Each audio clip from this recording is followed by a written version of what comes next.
and welcome to a new year of Starside Chat, the podcast about stuff we want to talk about. My name is Aaron, and with me is Zach. Zach, how's it going? Hello, welcome to 2019. It's 2019, a new year of things to talk about. A new E3 is right around the corner, kind of. How was your holiday? It was good. We had plenty of time off. We were going to record last week. We didn't get around to it, but yeah, I don't know. I've just been catching up on some games and marathoning some TV shows while I have a chance. Me as well. So yeah, it's been fun. I think we're both starting school the week this podcast is going up. So yep. So yeah, that'll be fun, I guess. But I don't know. It's an exciting time. It's an exciting time to be sure. And we should get right into it with the news. Top story this week is something that happened. This one's big. Yesterday. It's big. Bungie has parted ways with Activision, and Activision has given them the publishing rights to Destiny 2, or to Destiny as a whole. Now, would you say that Bungie is taking their destiny into their own hands? Oh my god. I would say that. But this is really crazy, because famously, Destiny 1 was probably Destiny 2 as well, was plagued by a lot of development issues.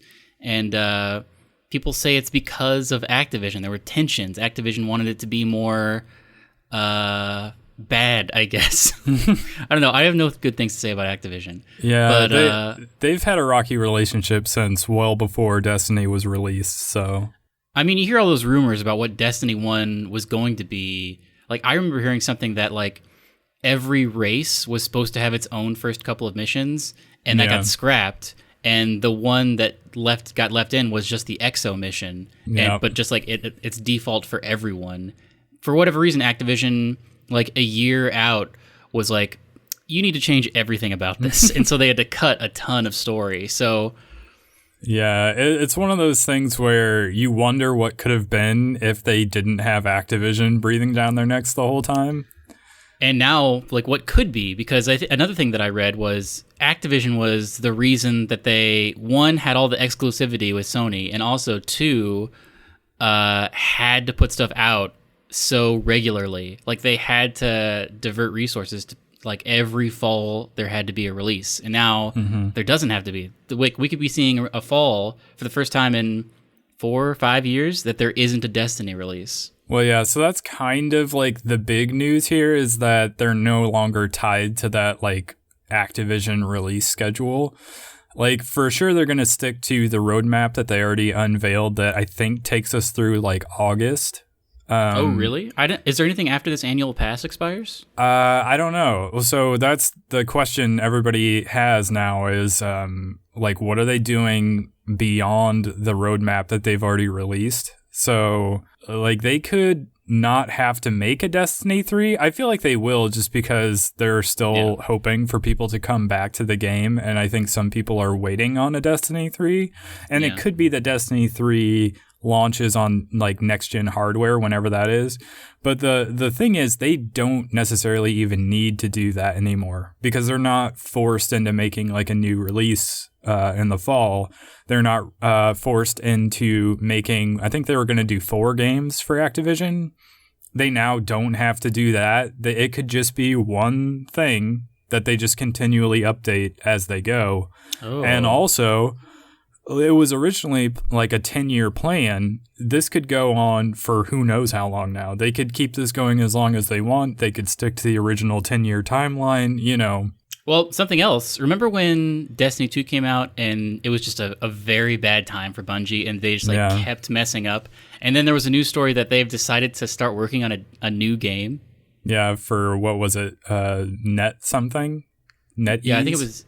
I think it was NetEase. Some it's a Chinese company that mainly does mobile stuff, I think. Yeah. They gave him like $100,000 to make something. So I don't know. I mean, yeah, maybe you're right. Maybe this is Destiny moving into a World of Warcraft type situation, which would be interesting. Yeah. I think that's probably even best case scenario, honestly, where they can just, like... not like it makes sense that they needed to make a Destiny 2 to get off of the platform that they had created essentially to run on last gen hardware. Yeah. But like now they're in a pretty good spot. They could just keep updating, but I think they will need to make a Destiny 3 either when the new consoles come out or just to win back people that gave up on Destiny 2 after that really tough first year of release. I bet it'll be called... I bet it won't be called Destiny 3, because if they want it to just continue, like World of Warcraft, it just has to be a single... You don't so it'll put be like, numerals on it. Exactly. So like Destiny Eternal or something, or Destiny Infinite or something like that. I mean, they could just drop it and call it Destiny. Ooh, I'm into that. And then, yeah, it would just be them updating it with DLC and stuff like that, seasonal events, that sort of thing. That's interesting to me. But the thing is, like, I wonder, like, what's going to happen with Eververse, because that's, like, their in-game store, right? So that's how they monetize stuff. And now that they've gone independent, they're responsible for all the business side of everything now. So they're going to have to take care of, like, PR and, like, marketing. They're going to have to take care of distribution. There's a lot that they're going to have to take care of. And Activision supposedly didn't just give this thing up, that, you know, this successful thing up. In fact, there were stories about how they weren't pleased with the sales for Destiny 2. And of course, they were giving the game away for free on PC for a while. Yeah. So I'm sure that they were looking into the future and seeing that this was not like a super successful thing for them. And so it made sense to, you know, let them go. If it was super successful, they probably wouldn't have done that. But unless maybe Bungie was able to figure out some way to talk them out of it, just because they've had such a bad relationship for so long. But I don't know. So I wonder what they're going to do to monetize the game going forward, and whether how Eververse is going to change, what the season pass or annual pass type of thing is going to look like. But they're going to have to make money somehow. So they're going to have to do... Like, they got money from PlayStation to make stuff exclusive, so I don't know that that necessarily goes away if it makes business sense for them to, you know, maintain some of those things just to have some sort of cash influx so that they can keep making more stuff. You know what I mean? What if whatever the new thing is, Destiny, isn't, like, what if it's $10 a month and it's not a game? Like, it's not $60. It's like you just subscribe to it. Like World of Warcraft. So yeah, like an MMO. Yeah. I mean, that might work. I don't know if that model works very much anymore. Like, World of Warcraft is sort of a special case. Yeah, it's kind of grandfathered in. Yeah, like most other MMOs that start out trying to do that usually end up going free anyway. So I don't know. Well, so here's the big question. Do we see a Bungie presence at E3 this year? That's a good question. Like, they do their own conference, or maybe they just like... that would be crazy. They go in with like Sony or somebody. Sony or Microsoft? I mean, what if they're like, hey, guess what? Now we can be friends with Microsoft again. And they're at Microsoft. Because, I mean, Sony's not going to have a press conference. Oh, that's true. Yeah. I forgot about that. Yeah. That could happen. And it wouldn't surprise me if they show up at E3. Though. Yeah, I don't know. Well, like, so what's been in the works for them? Have they already been working on Destiny 3? Like, yeah, I don't know. Did they have a fall DLC that they were planning and working on? So, I mean, the good news is that they can take their time with that sort of stuff now. They're not, like, forced into Activision's release window. So, you know, maybe... story stuff won't feel so rushed and incoherent the way it has in the past. Maybe they can take their time with it and actually deliver on the promise of some Zach, of the stuff. What if this, speaking of delivering on the promise, what if they're like, guess what? We're going to make the game we always wanted to make. We're wiping the slate clean. Ooh, go back to original plans for Destiny? That would be awesome, actually. And they just start redoing it. Like, they use the same maps, but they actually populate them with stuff this time from Destiny 1. They reboot it? They make everything up-resed to 4K, and they put the systems in that they wanted to put in. Like, wouldn't that be crazy? I mean, it would be crazy because that would be a huge risk just because of the fan base that they've built up and like the expectations now for what a Destiny game is or should be. Like, what about this though? I don't know if they can get away with that. What if they're like, oh man, we found this crazy Vex, and then you touch it, and then you go back in time to Destiny 1. Interesting. And then it's like an altered timeline type of a thing? I mean, they released that, WoW released those classic vanilla servers, and people were into that. And I have to say, whenever I have fond memories of Destiny, I'm thinking about Destiny 1. Like, I had those maps memorized, probably because we didn't have a map. It's that thing where, like, old people are better at recognizing where they are because they didn't have cell phones to look at because they're just like looking at trees or whatever, like putting their hands up to the stars. Yeah. I love your concept of how people navigated back in the day. But I don't know. I just watched Moana, and that seems like how they did it. Okay. Well, you might be right, but yeah, I don't know. I kind of like the idea of it now that you bring it up, of them sort of returning to their roots and almost like rebooting the franchise with their original vision in mind again. But think about that. That would be crazy. Like, that would be crazy. But I don't know if they could get away with it just because like everybody already associates Destiny with something right now, and to go back and alter that, especially after years of like trying to flesh out this lore and stuff, I don't know. It would be interesting, especially not without a fan revolt, because they're already like, I don't know. There's a lot of people who, like, I was reading the comments section of one of the articles about this Bungie Activision split, and a lot of people were saying, well, that makes me interested in Destiny 3. They weren't talking about Destiny 2. In fact, some people were like, does that mean I should jump back into Destiny 2? And they were like, nah, just wait for Destiny 3.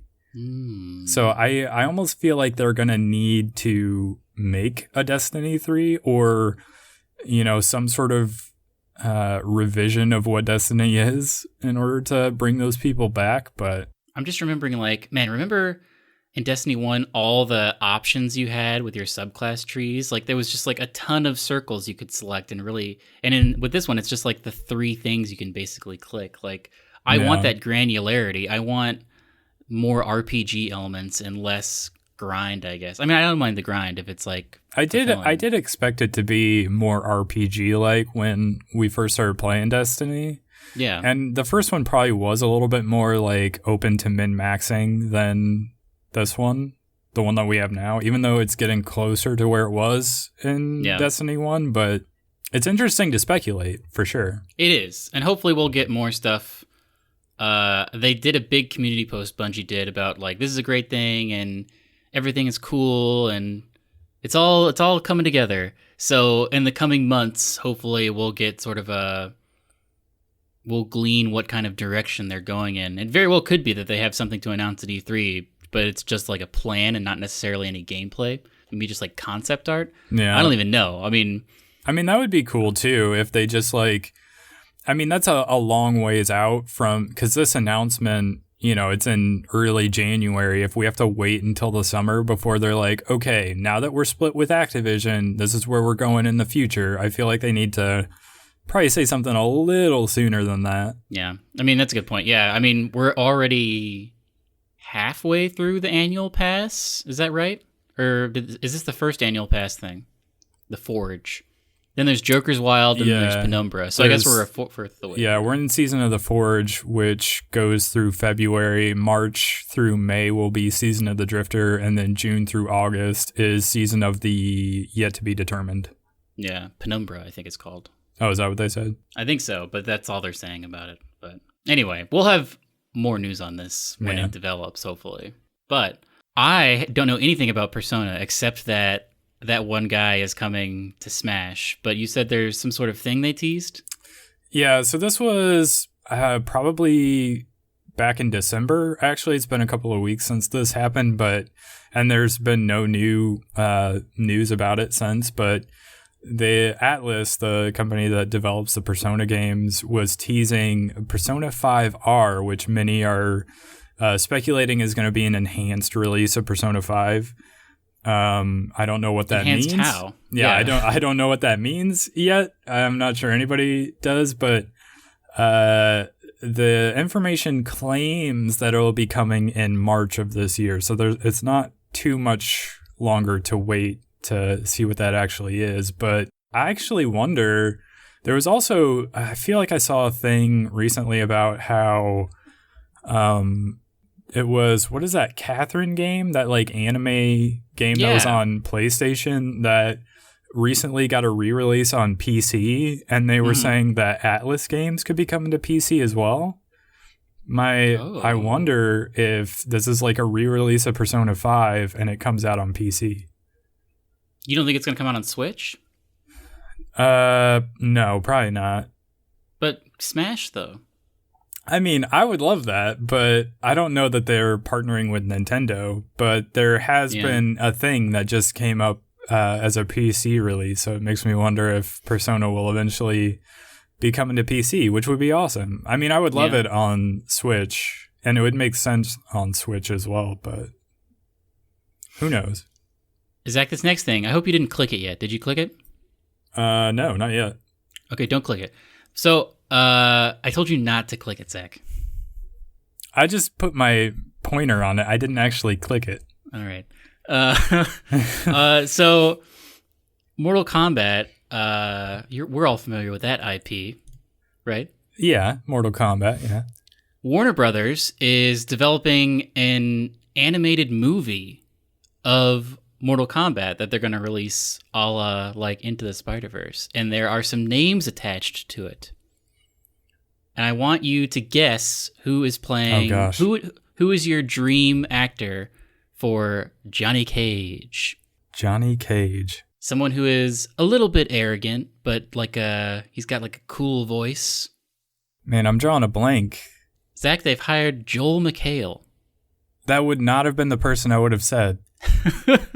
Joel McHale and the sister from Dexter, whose name I don't remember, are attached to star in Can I click on this now? Yeah, you can. It's just going to tell you that it's Joel McHale. They're attached to star in this thing. And, you know, Into the Spider-Verse, I've not seen yet, but I might actually go see it tomorrow, is being heavily lauded. Everyone loves this movie, and it's a boon for animation. And people are like, you know what, maybe animation is the way to go, especially with something like Mortal Kombat, where it's so fantastical. And they got a big name, Joel McHale, to be there. It seems like in this, Liu Kang is not going to be the main character. It's going to be like from Johnny Cage's perspective, which is interesting. Yeah, I don't get the Joel McHale casting, but well, I mean, he's like in Community. He's kind of like what's going on? Like, I'm this guy. Yeah, I guess that's actually a really good impression. It's just a voice acting part. He's not like physically playing the part of Johnny Cage, but I don't know about like in the games, but in the movie, for sure, the movie that happened like in the 90s, Johnny Cage is sort of like a buffoon, and I like the idea of oh man, what's that Kurt Russell movie? Big Trouble in Little Chinatown. Of it being like Big Trouble in Little Chinatown-esque, where it's just he thinks he's Big really Trouble tough. in Little China. Yeah. Oh, is it? Yeah. I thought it was Chinatown. Nah. Anyway, yeah, if he was like that Kurt Russell character kind of, where he's like kind of oh yeah, I'm a karate guy, but he's just actually a big buffoon and he's wandering around in this crazy environment. I think that would be funny. You know what? I can see Kurt Russell from the 90s playing Johnny Cage. That would be great casting. That would be awesome. But I don't know. This is a little interesting to me just because I want to see more about that new Mortal Kombat game, and we haven't really seen anything except for what they showed at the Game Awards. But is this a movie or a TV show for like Netflix? No. It's a film, I believe, being developed by Warner Brothers. Man, video game movies are making a comeback. I suspect, I think at one point I wrote a thing. I don't even remember what it was for or when, but I wrote a thing where I was like, with all these comic book movies and these superhero movie franchises and cinematic universes, like video games is very clearly the next like source of material for the like people that are looking for like, you know, movie franchises. And it took years, but we're like this year is like going to be the start of that. I just read an article about how there's a Minecraft movie in development. And also, there's some inept Sony exec like scribbling on a piece of paper like Fortnite movie right now in a dark room. Oh, they already have just considering the amount of money that franchise is making and just how big it is in terms of like social media. Like every movie studio would love to have Fortnite the movie that they could start posting like trailers and teasers for. But anyway, this next thing is kind of a bummer from the high we were just on. But do you remember The Last Night? No. You'll see it. Once you see it, you'll recognize it. It's that kind of 2D, very stylized, cyberpunk, Blade Runner-esque game. Oh, yeah. It was all over E3 in 2017. It was very cool. It was one of my most anticipated games, but they've been hit by massive development delays. And now they're currently raising funds. And they're like reaching out on Twitter like, hey, get in touch if you want to fund us. So probably not coming out in 2019, I would say. But it's kind of a bummer. I was really looking forward to this. What if Activision takes the money that they're saving by not dealing with Bungie anymore to buy this? I would hate this. That would be terrible. And this was not really seem sure up their alley anyway. I wasn't really sure what this was going to be. Like, is it story-based or... Because it's just a side-scroller, so I'm... Like, are there levels or is it more immersive? I really wanted to see, like, more gameplay of it, but I guess we're going to have to wait a while for this to come out. And this actually leads me into something else. We should make a video on games that have just disappeared, because I have a list of 3 or 4 games that I was really excited for and have just, like, completely vanished, and... I feel like it would be cool to do a deep dive on those. Yeah, there was one that I remember seeing. It was like some retro, I want to say it was like sort of a twin stick shooter that was like sort of retro pixel art that was supposed to be a Switch launch title. It was like, I think it was set in Hawaii. I forget the name of it, but... Oh, Retro City Rampage? No. It was, I think Hawaii was even in the title. Retro City Rampage 2, Hawaii? No. That does exist. I would have to look for this, because I know I saved it at one point, because I was like, I need to find this game, because I wanted to play it. Anyway, we should combine lists and make a little vid, because I think that would be interesting. Yeah, I mean, other than that one, I don't have any off the top of my head that I could think of, but that game was supposed to be a Switch launch title, and then it just, like, it got delayed once, and then, like, I've not heard anything about it ever since. Mm-hmm. So, I don't know, and we're almost, like, 2 years away? Yeah. We talked about Epic a little while ago, because we were talking about Fortnite, but... They make big waves around the time the Game Awards happened, because they made their own store. And the big thing was like, hey, guess what? Steam only gives developers so much % of the revenue, and we're going to give way more. So everybody come check out. And they had a couple of Epic Store exclusives on PC, like Hades was one, and I think there was a couple more. But... revealed earlier this week, Division 2 is not coming to Steam at all. It's only going to be on the Epic Store, and obviously the Ubisoft launcher, whatever you play. But what do you think about this?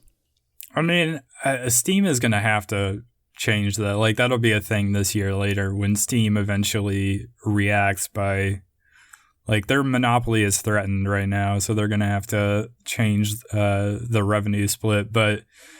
Yeah, I don't know. I haven't downloaded the Epic Store, so because right now there's nothing on it that I want to play. But exactly, yeah. We also talked. You and I talked about this when the news broke that this was the case, and we were both like, "Well, we're going to end up playing it on console anyway, so it's not really a big deal to us personally." But if you're somebody who played The Division on PC on Steam previously, and now you have to go get a different launcher in order to pick up where you left off. I don't know. That's going to feel not great for those people. I mean, it's all going to be the Uplay store underneath everything. Like, when you launched it in Steam, it would just launch the Uplay store. But yeah, I guess that's I don't true. know. I think we are definitely going to get Division 2, and we'll talk about it. But yeah, we're going to get it on consoles just because that's easier for us to do. And also, I think Division 1, weren't they plagued by a bunch of like wall hacking hackers and like crazy stuff where people had already cheated the game and become invisible in the dark zone or whatever it was called?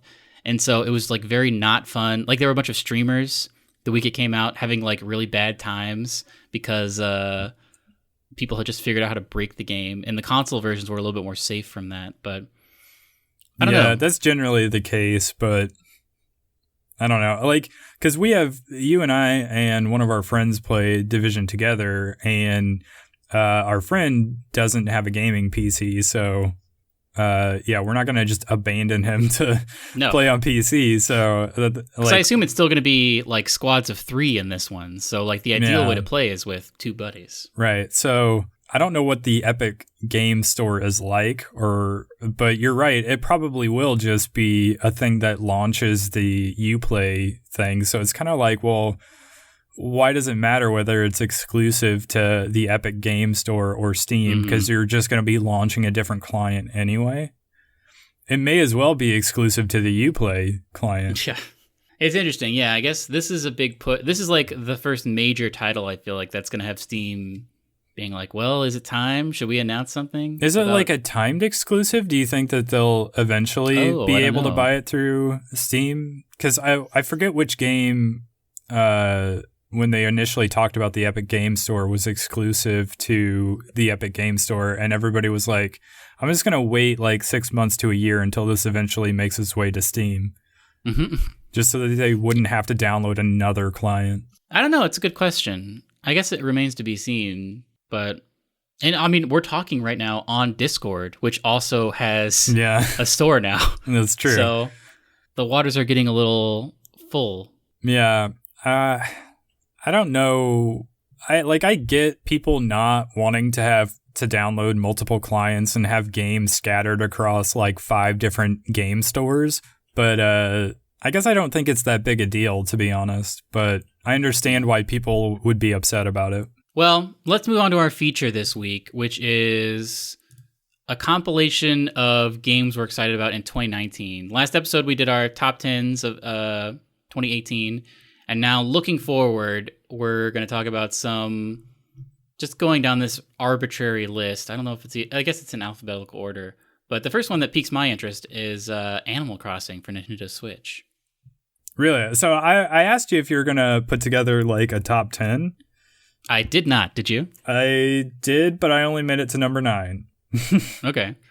I would say probably... I'm trying to think of, like, just scrolling through this list, what my number 1 would be. I mean, obviously, if Last of Us Part 2 or Death Stranding come out. Well, yeah, so that's the thing. There's so many games right now. Even if you look at this list that we'll have linked, there's so many things that are just sort of TBD. We don't know if they're actually coming out in 2019 or not. Like The Last of Us Part 2, Death Stranding, Ghost of Tsushima, Cyberpunk 2077, Metroid Prime 4, Halo Infinite, Beyond Good and Evil 2, a new Pokemon game on Switch, Elder Scrolls 6, Starfield, a new Dragon Age, Final Fantasy VII Remake, Neo 2. All of these are games that could either come out at some point this year or next year, and most likely it's going to be next year. So that's like a lot of games, and they're like some of the like most heavy hitters that these companies are making too. So it's hard to say. Definitely Doom Eternal is, I feel like, definitely coming out next year, and it's something I'm super excited for. Next year or this year? This year, I guess. It's 2019, I guess. So definitely Doom Eternal is one I'm very much looking forward to. I think you're right. I think a lot of these are eventually going to come out in 2020. Well, yeah, and that makes you wonder, especially for like something like Cyberpunk 2077. That's like, my guess is that's going to be like Q1 of next year. And because they said they were targeting current consoles, so it'll do that. And then like if PS5 and the next Xbox then launch in the fall, it gets like a re-release. It's like a launch window game for those. Yeah, maybe. I feel like that was one of the reasons Destiny 1 got messed up, is because it was straddling that gap, and so it had these limitations. But maybe they have learned from straddling the PS3, PS4, Xbox 360, Xbox One gap how to better develop for that and develop for instances where you can increase by getting a new machine. But well, and the other question is, how big a leap are the new consoles going to be over what we have now? Yeah, good question. And also, how much will it matter with a game that's not like always online? Yeah, that's true. But Cyberpunk 2077, if it comes out this year, would be my number one most anticipated game, like by a country mile. But it most likely isn't coming out this year. So I would have to say, for me, it's Anthem and The Division 2, and I would say Doom Eternal, probably. Doom Eternal for me, probably Division 2, Devil May Cry 5. I'm very excited for. That's definitely coming out in March. Yeah, that's one of those Bayonetta style games that you're super into. Yes.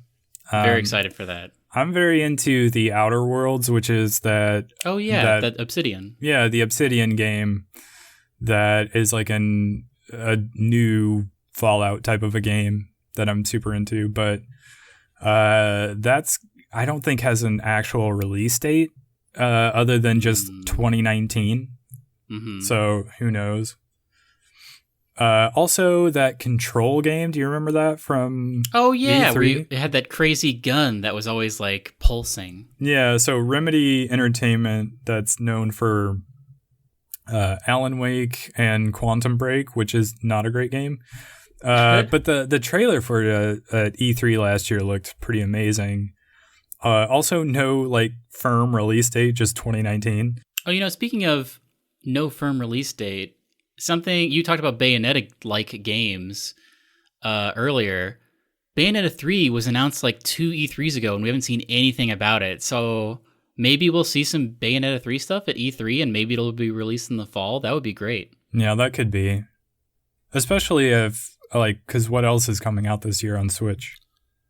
Supposedly a mainline Pokemon game? That's what the rumor is? Well, that might be next year. You think so? I was looking up, I think I was researching, I was trying to figure out which of these TBD games were coming out this year and which ones were likely to be held for next year. And the new Pokemon one was among them as far as like the speculation of what might get pushed to next year. Yeah. So, and we haven't seen anything about any kind of Metroid Prime for Switch, and people really want that. That's like one of the last franchises that hasn't made its debut on Switch. Like, they did their Zelda, they did their Mario, there's been a Kirby, there's been a Yoshi that's coming out.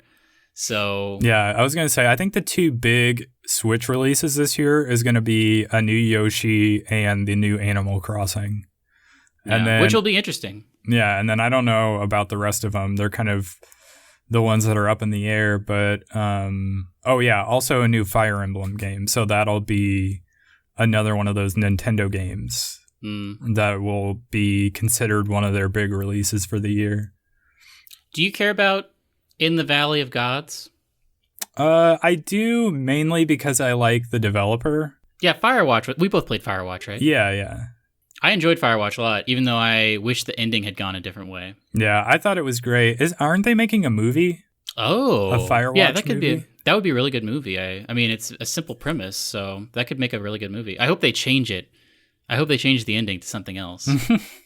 What else is there? Oh yeah, so Kingdom Hearts 3 is going to come out later this month. Yeah. I'm trying to think of other games that are worth mentioning. That Sekiro Shadows Die Twice game coming out in March. Supposedly, so we talked about Mortal Kombat. Supposedly that's coming out April 23rd, even though we haven't seen anything about it. Yeah, it seems early considering they've not really shown us much about it. But the first time we heard tell of it was at the Game Awards in December, which is kind of crazy. Yeah, that's like March through April and May is going to be pretty packed already. Oh, yeah. Just because so much stuff got pushed back to try to avoid Red Dead. Yeah. I feel like March in general is always a heavy time for game releases. Like, I think that's when Devil May Cry 5 is coming out. That's when the Switch came out. Like, March is just a good year or a good month for games. Sometimes it feels like a year and 1 month. Yeah. Yeah. But there's also, speaking of games that we don't know if they're coming out this year or not, is that Star Wars Jedi Fallen Order game from the Titanfall developer. What is that? It's Star Wars Jedi Fallen Order. What is it? We don't know yet. So Respawn, the developer of Titanfall, teased it at E3 last year. It was weird. They kind of the person that was interviewing him just sat down and they were talking. And he was I remember this. Yeah, they were talking and he was like, we're going to say the name of it now. And so he said the name of it and he was like, which obviously means you'll be playing as a Jedi. And then that was it. I remember that. That was very hard to watch. Yeah, it was really rough. So I would say at the earliest, that game would be pretty late 2019 if it comes out at all in 2019. What is at Bethesda's press conference at E3 this year? Is it just Doom Eternal? Well, so Rage 2 is coming out on May 14th, so they probably won't be showing any of that anymore at that point. DLC? Unless they have DLC to show, but... Do you think we get more Starfield? I mean, I'm hopeful that they'll be mainly talking about Starfield for that press conference, but... That would be great. I would love that. Yeah, if they kind of deep dive that game for E3, that would be great. Timestamp this, or let's capture this audio, or just remind me. I bet they don't say anything about Fallout at their press conference. I bet they do. You think so? I'm going to take the counter argument here that Fallout 76 is not dead, that they're not going to give up on it just because I feel like people aren't talking about it anymore. Yeah, but I mean, people stopped talking about No Man's Sky. Or No Man's Sky. Is that what it's called? Yeah. After it launched and it was super disappointing, but that game is still going. These big online games, they developers don't just quit on them after a few months. Yeah, I guess that's true. So, I mean, we can place a bet on it, but I would bet that they would have some sort of big DLC plans that they're going to unveil at E3 this year. Ooh. So... my bet is they have big DLC plans that they're going to talk about at E3, and yours is that they will not talk about it at all. I think my thing is maybe they'll be like, well, I guess they'll make some snide, especially if Todd Howard is there, he'll be like, well, we messed it up. Or he'll say something really he has a leather jacket on. He'll say something like, oh, what's Fallout, more like Fallout 70 nix that idea, right? And then everyone's going to clap. I don't know. Something like that. I want to have an E3 press conference where you pretend to be Todd Howard. And oh my God, that would be so good. That would be great. But he's he's a divisive personality, but every time he gets on stage, I am just enraptured by whatever he's saying. Oh, I know. We watched that Fallout 76 thing, and the whole time I was thinking, man, I don't really want to an online Fallout, but the rest of the time I was like, I'll buy this, whatever you say. Yeah.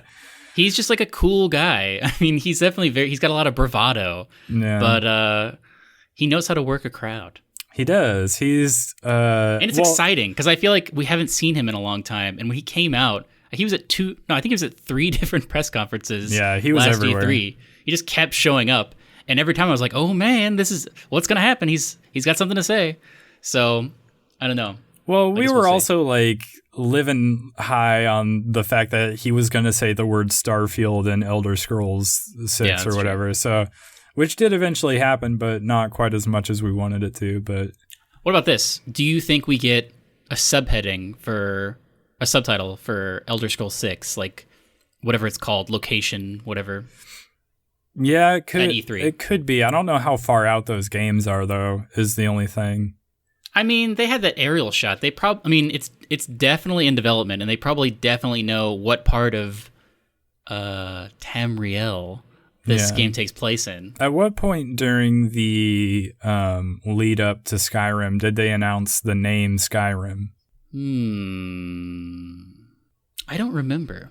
Yeah, I remember the iconic thing that was 11-11-11. Exactly, yeah. And then all the letters turned and it said 11-11-11. Everybody freaked out. Yeah, I remember that, but I don't remember if that was like a year before the game came out or if that was the same, like the E3 of the year that the game came out. Yeah, that's good. That's a good point. I don't know. It's interesting. I'm very much anticipating anything about Starfield.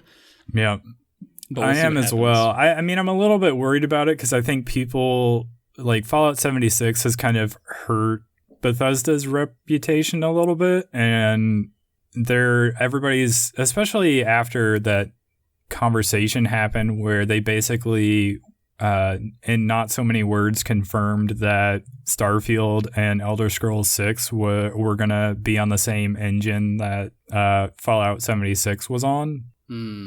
But I mean, obviously there was also that whole conversation about how people don't really know what they're talking about when they refer to a game engine and they just like are saying that, even though it's like a game engine is bigger than just like one piece of software or hardware or anything like that. So Yeah. I don't know. I hope that, because the other thing is these games are likely to come out around the time that another console generation launches.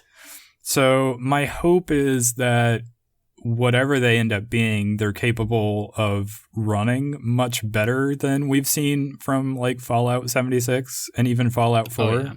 Well, and it doesn't have to be networked. I mean, supposedly these are single player experiences, but and I also think that they won't be coming out around the same time, because this is sort of like a Disney situation where Disney owns Marvel and Star Wars, and they're not going to put Infinity War up against like the next Star Wars movie, for instance. They're going to stagger it. For sure. So we're going to get one, and then probably a year later we're going to get the other. And we're probably going to get Starfield first. Yeah, I think Starfield is coming before the next Elder Scrolls, and they could be even like more than a year apart. So yeah, which is why I don't think we'll hear what the subtitle for the next Elder Scrolls is yet. But I don't know. They've broken precedent because like they didn't ever used to talk about what they had in development further out than like a few months or a year. Yeah. You know what I mean? I don't know, man. I feel like they could just be like, guess what? Valenwood. I think everyone thinks it's Valenwood. Wouldn't that be just like a single, just like they did with the last one? They talk a bunch about Starfield and they're like, and we got one more, they got that one more thing, my favorite thing. And it's just like a little bit more footage, like maybe just like close up on it, like a Khajiit's eye or something. And it just says like Valenwood, and everyone freaks out, and that like dominates the news cycle for a day. Here's another thing. What if they also, just to make everybody freak out, they say no online?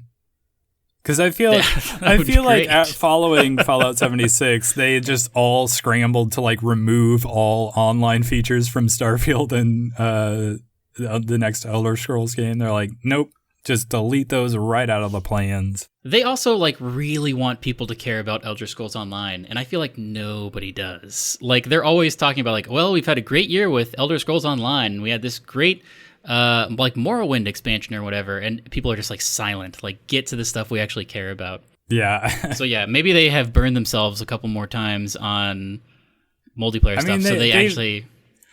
I feel like they owed it to themselves to give it a chance, and because those games typically not typically, but those games can do very well and make a lot of money for companies if they're done right, but they've tried it and I think they've both failed, so they need to go back to what they do best, which is not doing online stuff.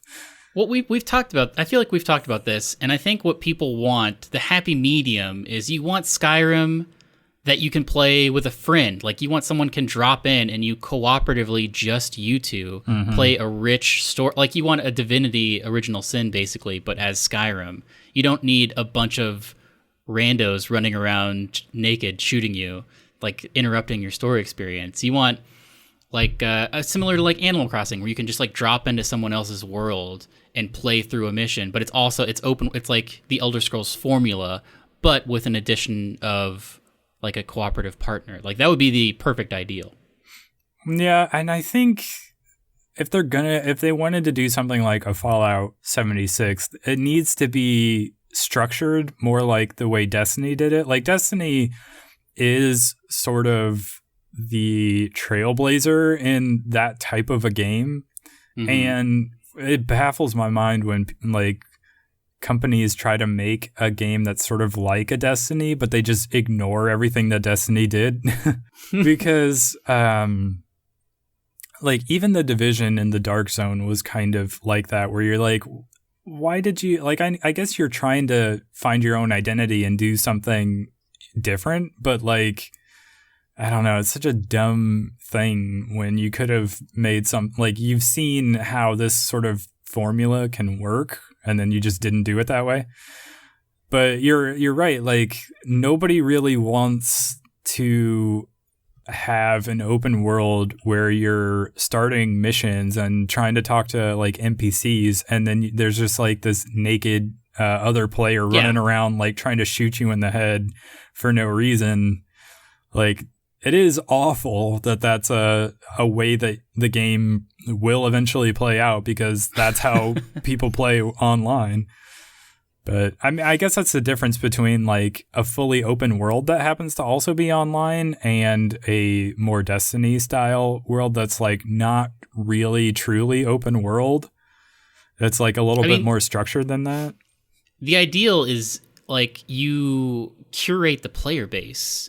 And so everyone, like, you only let people in who are gonna role play. So like, it is like there's nobody jumping around or anything, and people respect these unwritten rules. Basically, I guess they would be written, but wouldn't that be crazy? Well, like, I mean, an MMO where everyone like is role playing. Like, there are servers that exist. Like, there's role play servers of WoW, but well, the thing is, that's what they inevitably think is gonna happen. Like, that's what Bethesda had in mind. They're like, these people are totally gonna role play, and then they forgot about the fact that most of the people that play games online are kind of jerks.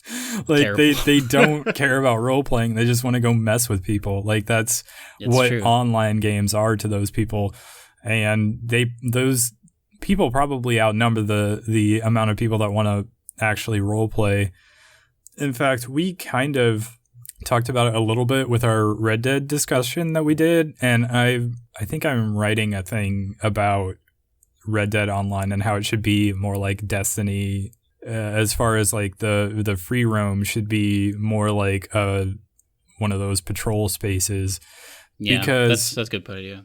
Because the way you make your community not toxic is you don't make everything constant PvP. You make it PvE. And then instead of people constantly going and messing with other people work together. And so that's how you sort of, without trying to or making it super obvious, that's how you sort of curate the community like you were talking about. You make, like, if you present them with an environment where they're supposed to work together, people will work together. Whereas if you present them with an environment where they can possibly kill each other, they're just going to do that and nothing else. You raise a good point about human nature. I mean, you've seen Mad Max, right? Yeah. Should we get to what we're playing / watching? I suppose we should. Hold on. Should we? I can just read off the other games that we don't need to actually talk about that are coming out. Okay. So Skull and Bones is coming out 2019, presumably. Wolfenstein Youngblood.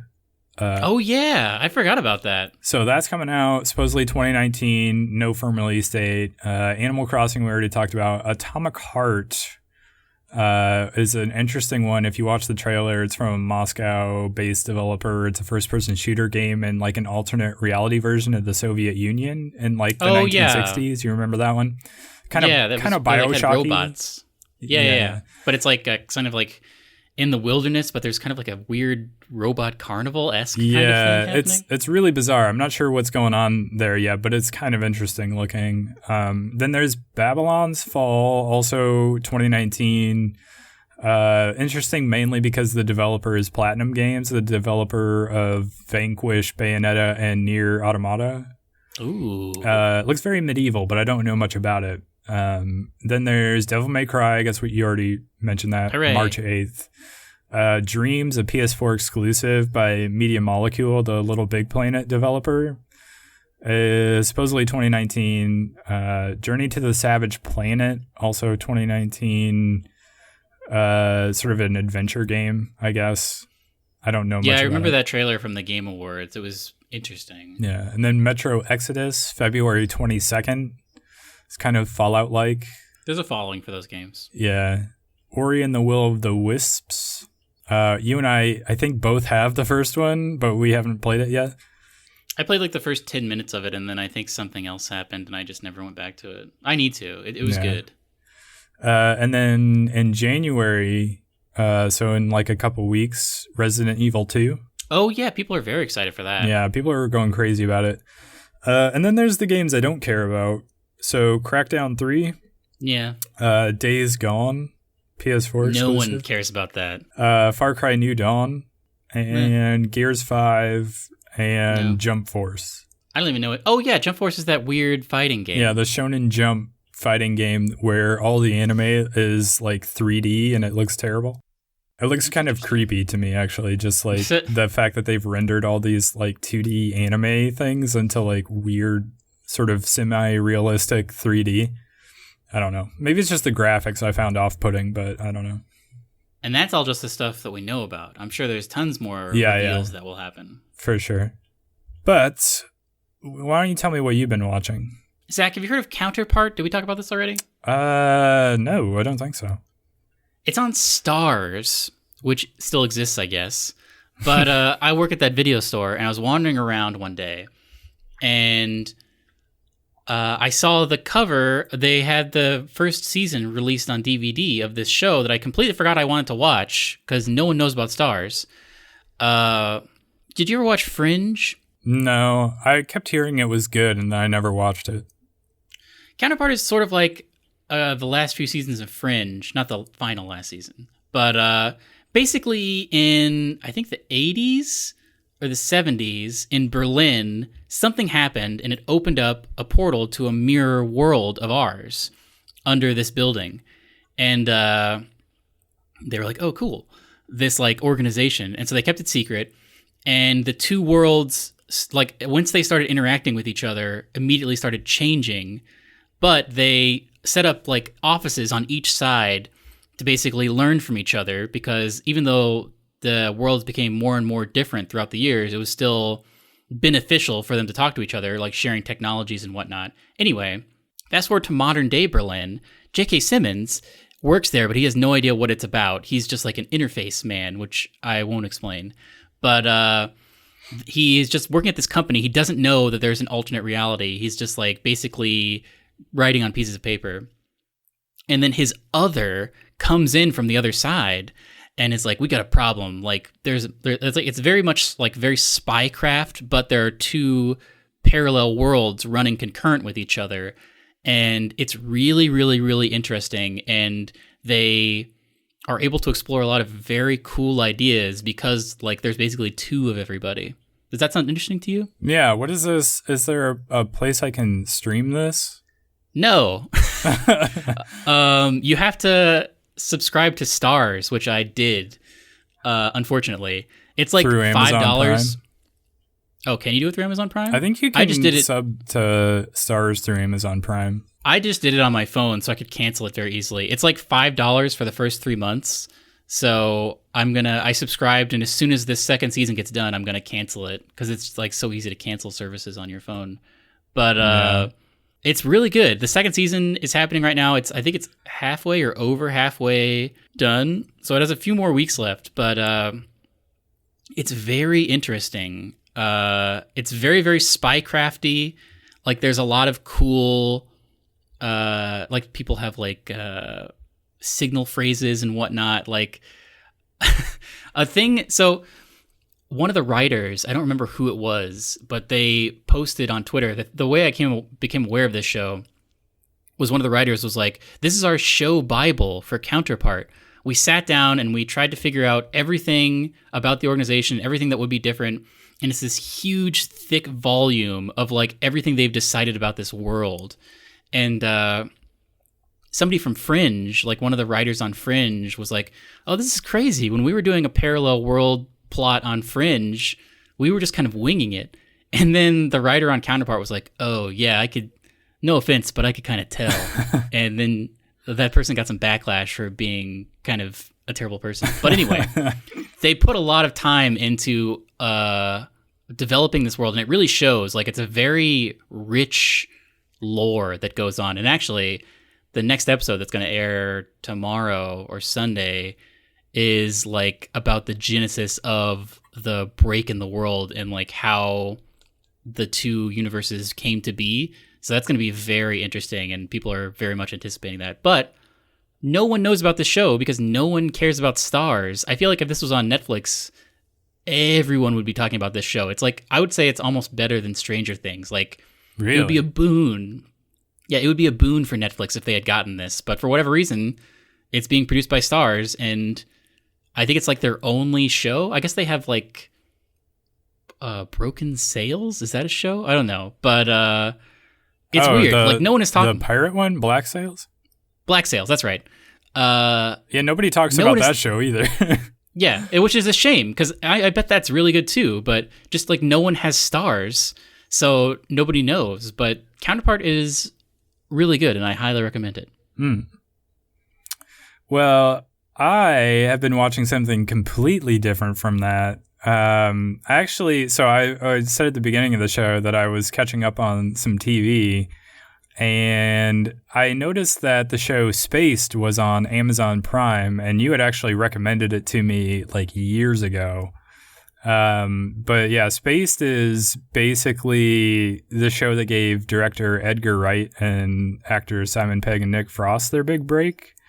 And it's about these two friends, one played by Simon Pegg, the other played by Jessica Hines, and they pretend to be a couple in order to get like the only apartment they can afford to live in that like has the stipulation that they only want couples to move in there. And so, yeah, they are basically trying to maintain their lie, but they're also like trying to get jobs, and they have like a handful of fun side characters that sort of get involved in their lives as well. But one of the things that I like about it quite a bit is sort of one of the things I like about that Nirvana the band, the show that we've talked about, I think, in the past, is that it's also like heavy with like geek culture references. So like Tim is this like comic book artist, and he's always drawing like comic book characters, but he also like plays video games all the time. And this is like late 90s, early 2000s, so he's like playing on like an old PlayStation or whatever. And there's even one episode where they make this like very overt like Star Wars reference where I forget the context of it, but like it's basically the end of Empire Strikes Back, where he's like standing next to the girl, and he like puts his arm around her, and it's like they're looking out of the ship, and the like closing music of like a Star Wars movie starts playing. It's like, I don't know, I really enjoy stuff like that when they can like make these sort of knowing references that like that's an example of like good geek culture TV and not like dumb Big Bang Theory type stuff. It's such a good, you can really see the genesis of almost all of their films, Edgar Wright's films, like what is it, Cornetto trilogy? I don't remember what it's called. But like there's a zombie-esque episode. Yeah, there's an episode where they have a bunch of guns, like in, what was the cop one? Hot Fuzz. It's just really cool. Like he's got the cool cinematography of like whip panning around and stuff, and Edgar Wright is just a joy to definitely watch. One of the best like comedic directors working today. Like just the way he, like you were talking about, the way he uses his camera, and like he's able to get like sort of stage comedy very well with like the way he shoots stuff and edits stuff, so that it's not just like relying on lines of dialogue or like pratfalls or something like that. He's able to like actually film it in a way that's also funny. You said you were watching Black Books too, weren't you? Yeah, so as soon as I got done marathoning Spaced, Black Books popped up in my recommendations. And like I think I'd seen an episode or two of it before because it had been recommended to me on like Netflix or something. But I actually started watching it, and like the first like 3 episodes are hilarious and just like hooked me into Because it's about this guy named Bernard Black, who's this like basically an alcoholic, but he runs this shop that's sort of named for him called Black Books. But he's like terrible with customer service, and he doesn't know how to like run their books or do any of the finances. So he hires this like former accountant named Manny to do basically all the work for him, so he can like sit around and drink wine and read books and stuff. And then his friend who runs the shop next door also comes over and like gets involved in their misadventures and everything. But like just the personality of Bernard Black I found really hilarious. Wait, I'm trying to remember this and I can't remember. Peter Serafinowicz is in both of these shows. Does he play a very similar character in both shows? Who is this you're talking about now? You'll recognize him when you see him. He has that voice. One of them, he's like, I think in both shows, he plays an ex of the girl. If you haven't seen his show, you would love his show. He must be really far down the cast list on... Yeah, he was only in one episode of each thing. Well, yeah, so that's the thing about this show is it also has, like... it'll play host to, like, Nick Frost, I think, is in an episode, and Simon Pegg is in an episode. I think all the people from Spaced are in, like, an episode. Yeah. They all get their own, like, little special where they come in. Oh, yeah, I do recognize this guy. Isn't he in both Spaced and I can't remember which one it is, but there's one where the girl is really into his voice. Oh, and I think in the other one, he's like the ex or something. He might be in that. Oh, you know what? I think he's in that episode where they do the finger guns fight and he like loses something or he has like a key they need. I don't remember.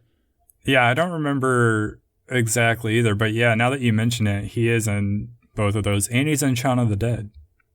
Yeah, he's a great guy, and he has his own. He was in Look Around You, but he also has his own show. I think it was called the Peter Surf. I'm going to mess this. Hold on. I did not know that guy's name beforehand, but I want to get the name of his show right. Yeah, it is just called the Peter Serafinowicz Show.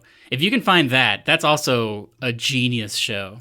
But yeah, anyway, I don't know. I've got hooked on that show and I was watching it and I ended up marathoning the entire thing.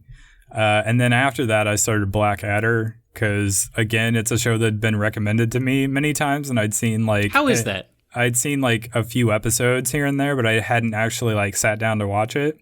It's funny. It's so I mean, for people that don't know, this is like Rowan Atkinson's show before he created Mr. Bean. And it's like a mock historical comedy that aired in the 80s. And it like every season of it is sort of set in a different time period. And he's like playing like a different descendant of like the Blackadder line. Mm-hmm. And the first season, he's like this idiot that like he doesn't ever know what he's doing but he is like trying to steal the throne away from like his relatives. And I think like every season after that, he's like sort of further and further away from like a place of power, basically. Mm-hmm. But it's a funny show. It's kind of like, it reminded me a lot of Monty Python. So like if you kind of enjoy that sense of humor, you'd probably enjoy the show. Interesting.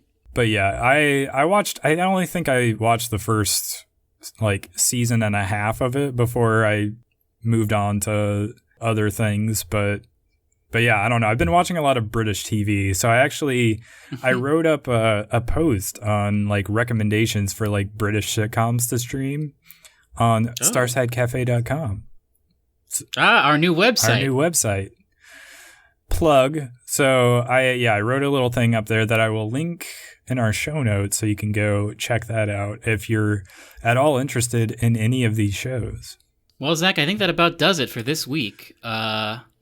Please join us next week when we'll talk about even more stuff that we want to talk about. Even more? I feel like maybe that's the new tagline for this podcast is stuff we think is interesting. Yeah, maybe so. We should put that in the description of what the show is. But before we go, why don't you give us your parting wisdom? Oh, that's right. I thought of something while we were recording. Zach, how often do you make mac and cheese? Pretty much never. I make it every once in a while because I have a great recipe that involves making a roux and then dumping in a bunch of shells and a bunch of cheese and then toasting some panko breadcrumbs and then putting them on top. And it's very good. I'm actually going to have some for dinner tonight. But invariably, when I reheat it, it's not as good until I figured out this secret hack, Zach, that I think you're going to love. Okay. You put in all the cheese that you want to when you're making up your mac and cheese, but the final cheese you put in is a bunch of cheese. I like it. The final cheese is you put in a bunch of cream cheese. And for whatever reason, when that's in the mix, it reheats a lot better and it's more like the first time you ate it. So Really? my wisdom today is that if you're going to make a big batch of mac and cheese that you're going to eat for a couple days, why not put some cream cheese in it to increase its shelf life? Do you put it in like the first time you make it, or is that something you like mix in before you reheat it? No. No, you put it in the first time you make it. I mean, that would make it less healthy, but it would also make it taste more like a crab ragoon. It's already super unhealthy. That would be why I'll show you the recipe I use. That'd probably be why I don't eat a lot of mac and cheese. It's so good, though. I mean, it's pretty good, but... If you were going to make a large batch of something to eat over 2 or 3 days, what would it be? That's a good question. So, like, a big thing, like, one of the big holiday gifts this year around my family, like, everybody was exchanging, what are they, pressure cookers? They're like the... Oh, those Instant Pots? Yeah, Instant Pots. And... like, they came up with this recipe where they could, like, throw a bunch of stuff in it, and it was basically, like, some sort of taco, like, dish that basically had rice and, like, meat and all this stuff that you could basically take out and throw in, like, either a taco shell or, like, a tortilla or just, like, eat it, like, on a plate or whatever. Alone. That sounds great. And it was super tasty. And the thing is, you could like make a ton of it in an Instapot like super quickly and then just like have it to eat later, like the rest of the week. So I would do that. Zach, I would love to get this recipe from you because my dad is actually, they got an Instapot for Christmas and he doesn't want it, so he's giving it to me. Ooh, you're very lucky. So I would love to get this recipe from you. I will find out what it is and send it to you. Excellent. All right. Well, that about wraps up this episode. Maybe next episode we'll have that recipe for everybody. Maybe so. We'll see you next time. Well, wait. First, follow us on Twitter at Starside Cafe and send us an email at starsidecafe@gmail.com. And go check out that new website. Check out the website, starsidecafe.com. Also, we have an Instagram. If you just search Starside Cafe, we're on there. And we'll catch you on the next one. Goodbye. Goodbye.